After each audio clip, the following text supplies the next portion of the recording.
ఇంత దిగజారి మరి ఇంత అధ్వానంగా ప్రజల గురించి ఆలోచన చేయకుండా మరి ఎక్సైజ్ మంత్రి గారు సమాధానం చెప్పాలా? మేము నీరా కేంద్రాలు పెట్టాలని చెప్పి ఒక నీరా కేంద్రాన్ని పెట్టినాం. ట్రెడిషనల్ డ్రింక్ అది, ఒక్క చుక్క నీరు కలపకుండా చెట్టు నుంచి వచ్చేటువంటిది ఒక హెల్త్ డ్రింక్, అది హెర్బల్ డ్రింక్. అది దీనిని పెట్టండి మీరు జిల్లా కేంద్రాలని మేము చెప్తే మీరు బీర్ల కంపెనీలు పెడుతున్నారు. రేపు ఇవాళ నుంచి దరఖాస్తు అక్కడిదక్కనే అంటే ఇంకా మళ్ళీ ఎక్కడ లేట్ కూడా లేదు.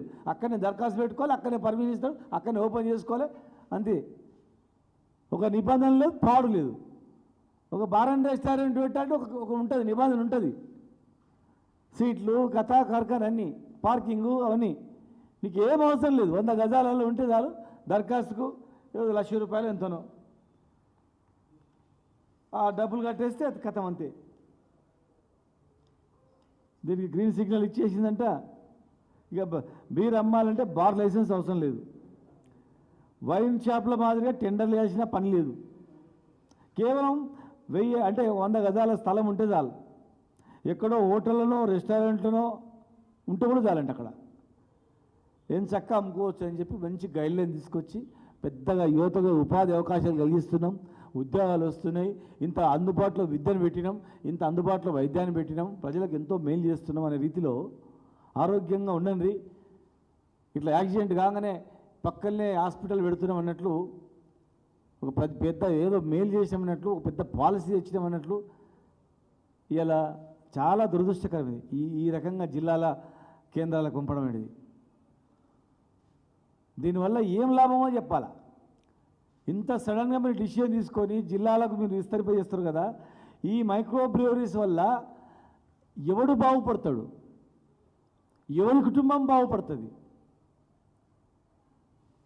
ఒక్క విద్యార్థి బాగుపడతాడా? ఒక యువకుడు బాగుపడతాడా? దీనివల్ల లాభాలు అవుతాయా? నువ్వు ఎక్కడ పడితే అక్కడ ఇస్తే వాడు బీర్లు తాగి కాలేజీకి పోతాడు, బీర్లు తాగి బండి నడుపుతాడు, యాక్సిడెంట్ అయి చస్తారు. ప్రాణాలు ఏమైపోవాలి? వాళ్ళ చదువు ఏమైపోవాలి? వాళ్ళ ఉద్యోగాలు ఏమైపోవాలి? వాళ్ళ బతికేమైపోవాలా? ఇంతో అంతో కష్టపడి ₹4 వస్తే వాడు జైల్లో పైసలు పడంగానే నీకు బార్ కనిపిస్తుంది, బీర్ కంపెనీ కనిపిస్తుంది. ఫ్రెష్ బీర్ అప్పుడే తయారవుతుంది, ఏదో పాలు విండించినట్లా అనుకుంటాడు వాడు తెలియక. పాలు అయినట్టు తాగిపోతుంది, ఆరోగ్యానికి చాలా మంచిగా. వాడు బోర్డు కూడా పెడతాడు, 2 బీర్ తాగితే కండలు చూస్తే ఇట్లా అవుతాం అనుకుంటారు. ఇట్లా రకరకాలుగా అడ్వర్టైజ్మెంట్లు వస్తాయి.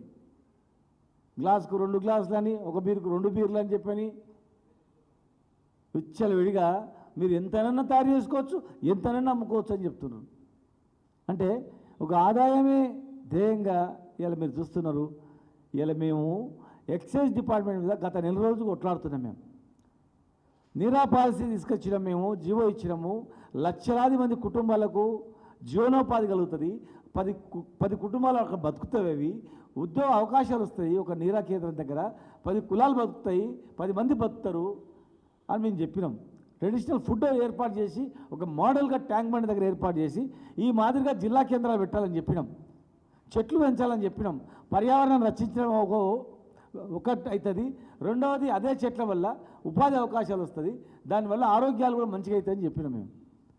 మీరు కల్తీని ప్రోత్సహించడానికి కల్తీ కలిపేటట్టు చేసి కల్తీ పేరు మీద నిషేధించి టోటల్గా నిషేధించి చీప్ లిక్కర్ కంపెనీ పెట్టాలని చూసినారు. గొడవ చేస్తే ఆగిపోయింది.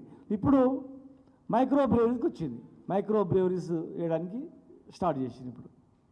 అంటే ఇక మీరు తాగండి ఊగండి,